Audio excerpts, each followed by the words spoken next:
Okay. Hi ladies, and welcome to Hairtober day 8. Day 8. It's not cold today, it's just raining. It's raining right now. It's raining. I was looking at me like, what are you doing? Hurry up. Okay, today's question is, do you have a hair book collection, and what book has been the most useful? So it's 2 questions today. First, I think like all natural hair people, in addition to being a product junkie, you're always looking for new information on where... Really? Ella. Yeah, that's fine. A low snort is good. You're always looking for places to get information. And I do have a book collection. I have 3 books. I have the first book well, actually that's not true. The 3 books that I have are Hair Rules by A. Dickey, who also has a hair care line called Hair Rules. I have the Curly Girl Handbook, and last but not least, I have The Science of Black Hair. The actual first natural hair book that I ever bought was called Grow It: How to Grow Afro-Textured Hair to Maximum Length in the Shortest Time by Chikaro. I gave that away to one of my coworkers, and she had it for so long that, you know, I just left it. I said I was gonna buy a new one, and I never did. I liked that book. I didn't love it, but I don't think I had it long enough to love it. But, you know, it was a decent book. I probably will. Maybe I should add that to my wish list. I'll do that right now. I'll add it to my wish list. So if I see it again, you know, we'll see. I don't have any. These are the only books that I've had. That one was my first book. My second book was this book. And as you can see in all these books, I have tabs to information that I find useful. In this book, I can quickly go over this stuff. I'll just go over some of the highlighted stuff if it's interesting. The Hair Rules book, I think that one of the most valuable information I got was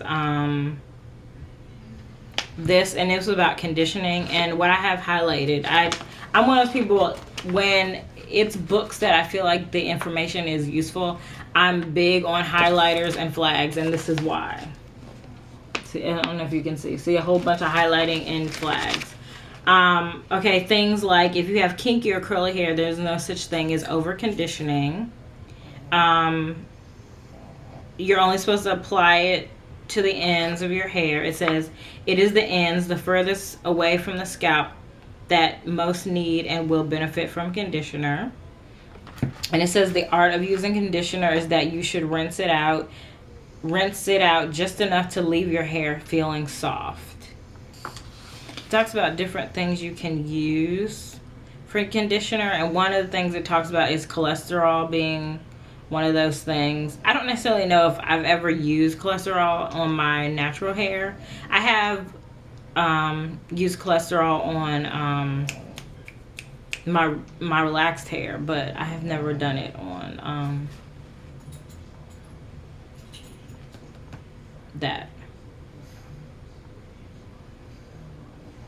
on my natural hair. I don't know why I just said that.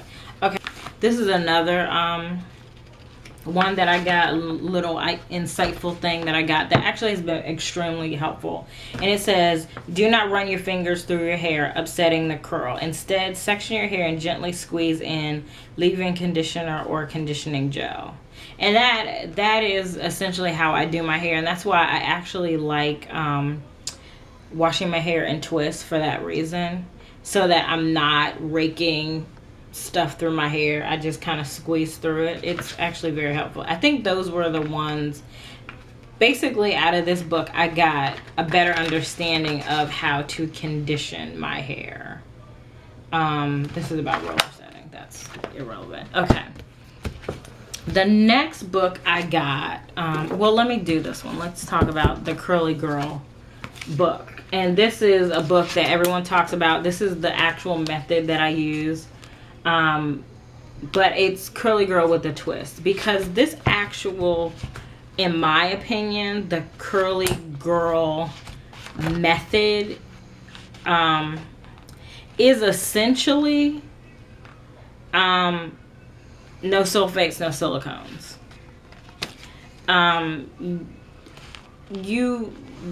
I actually wouldn't recommend this particular book. The Hair Rules book, I don't have a problem with it. It's okay. It's an okay book. It's not particularly insightful, but it does have techniques. And if you're new to natural hair, it's actually not a bad book. I would recommend it. It's one of those books I would kind of put into my collection, but I wouldn't necessarily go out like this is the book. Okay, it's not the book, but it's a good book. The Curly Girl Handbook, I don't really think this book is necessary. There is a e-how on the Curly Girl method online. I would use that because essentially, like I said, it's only no silicones, no sulfates, and I think that's it. Sulfate-free shampoo, and no silicone. There's a lot of stories in this book. That's about it. It's only, this is the type of hair that you would have is as somebody with afro textured hair, you would have fractal or zigzag curls. Yeah, and don't comb your hair. I think that was the only thing. Okay, the basics of the this is basically the Curly Girl method right here. This pages 36 and 37, and it's basically wash your hair with a sulfate free or botanical sulfate free conditioner. I think this is where all the co-washing came from. I just feel like a sulfate free shampoo is fine. Conditioner, put some conditioner. They say leave conditioner in your hair. I don't actually believe in the leaving in rinse out conditioner in your hair. For my hair, like I said, I have very low porosity, so thick creamy things just wind up sitting in my hair. So I always got residue when I did that, so I don't do that. It's been years since I've done left in conditioner in my hair. Then it's something about scrunching and styling, and that's where I think that for my type of hair, at least, I can't speak for everybody who has my type of hair, but I find that the styling suggestions that she has, I don't particularly think are good for my type of hair. I think they are better for like the person in the picture, more level 3, if you're talking about hair typing, level 3 hair, not necessarily 4 hair. I just don't think it's a particularly useful method for us. Again, it doesn't deal much in our type of hair, the fractal and zigzag curls. It's only 4 pages. And it's basically the same thing. So this is not my favorite book.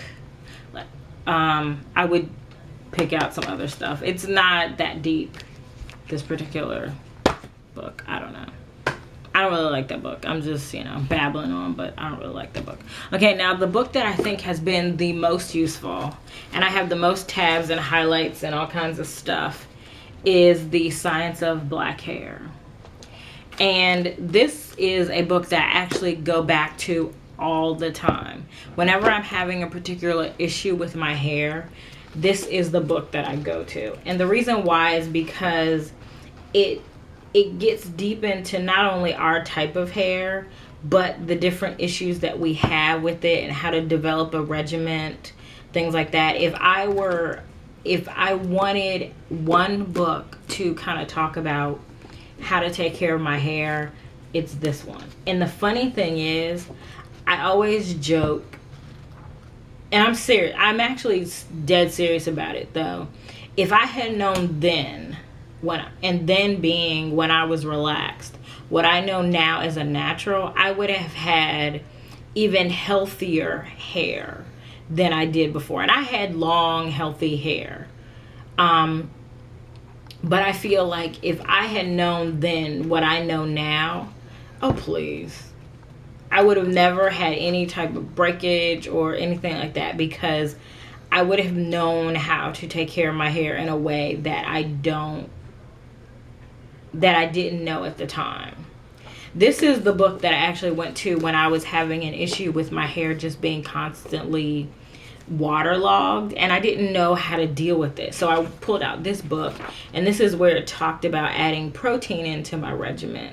And that's where I started using that silicone conditioner, silicone protein conditioner, because it had protein in it. And it's kind of in the middle, so it's not an excessive amount of protein. But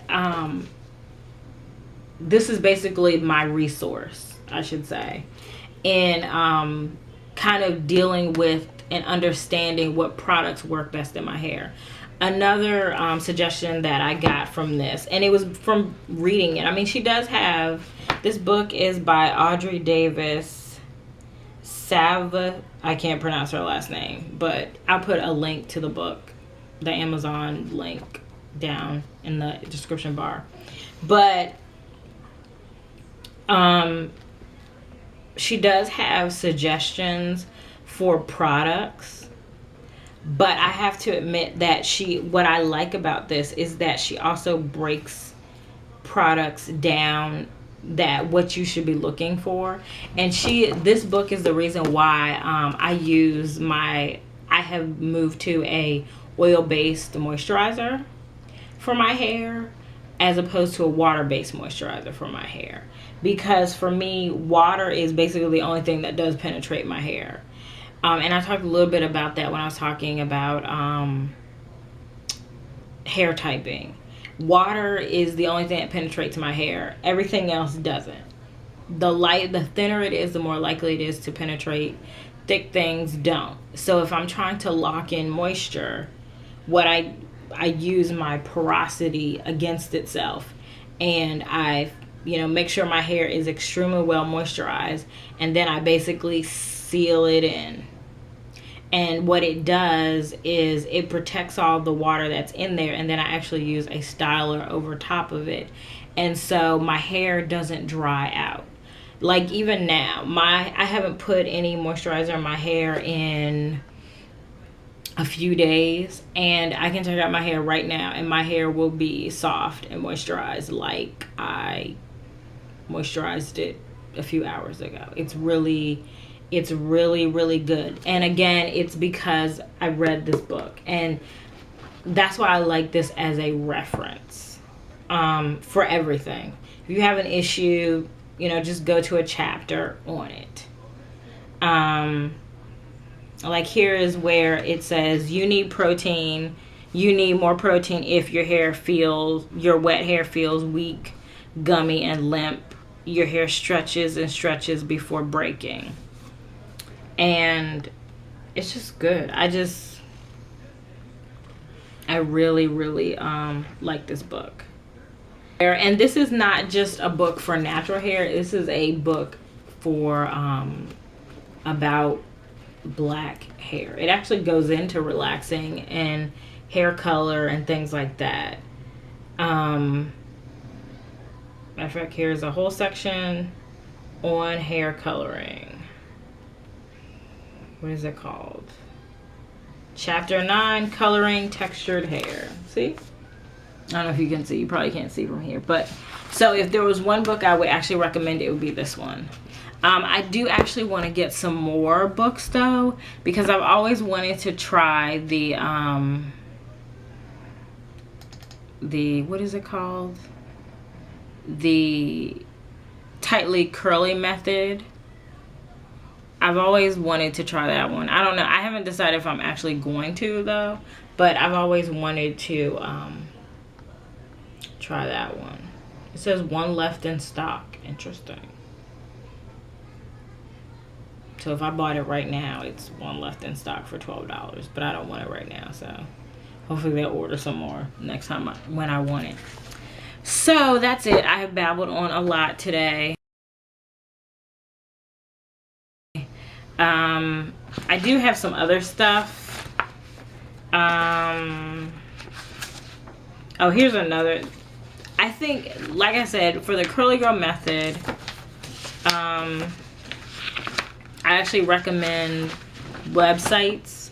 Basically, in addition to books, I actually think Google is your best friend, especially in terms of like curly girl, because I found a lot of people that kind of just kind of break stuff down more simply and don't need to fill a book with a whole bunch of stuff, so they just say what they need to say. This one was actually the best resource I've ever had for curly girl, if you want to know. And it's by a blog called Nobody Knows Anything. And if I can find it, I'll link that to the bottom of this video too. And it's a simple guide to the curly girl method. And then there is it's a WikiHow on how to follow the curly girl method for curly hair. This is actually also a good resource. Breaks it down again, same, but basically the same thing. It's basically, you know, comb your hair when it's wet, no sulfates, no silicones, don't do a whole lot of manipulation, low manipulation, you know, just let your hair be, do as little as possible. I have the Naturally Curly. That's a good resource also for a lot of information. Humectants, this was helpful too. Humidity humectants in hair, and that's a big deal for me because I live in a humid climate. And then silicones for curly girl, for curly hair, products to avoid. If it's up to me, I use very low silicones. The only time I use silicones is when I use that conditioner for a pre-poo, and I just wash it out with a sulfate shampoo. And I tried the sulfate shampoo that I'm using is a color safe sulfate shampoo. And I feel like those are the only ones that I think are useful. Is a sulfate shampoo for colored hair, because it strips a lot less of your hair than regular sulfate shampoos. So, and that is about it. I have rambled on enough about hair resources. I hope this is helpful. I just felt like I wanted to kind of talk about things that I don't think people talk about, or at least I haven't really talked about.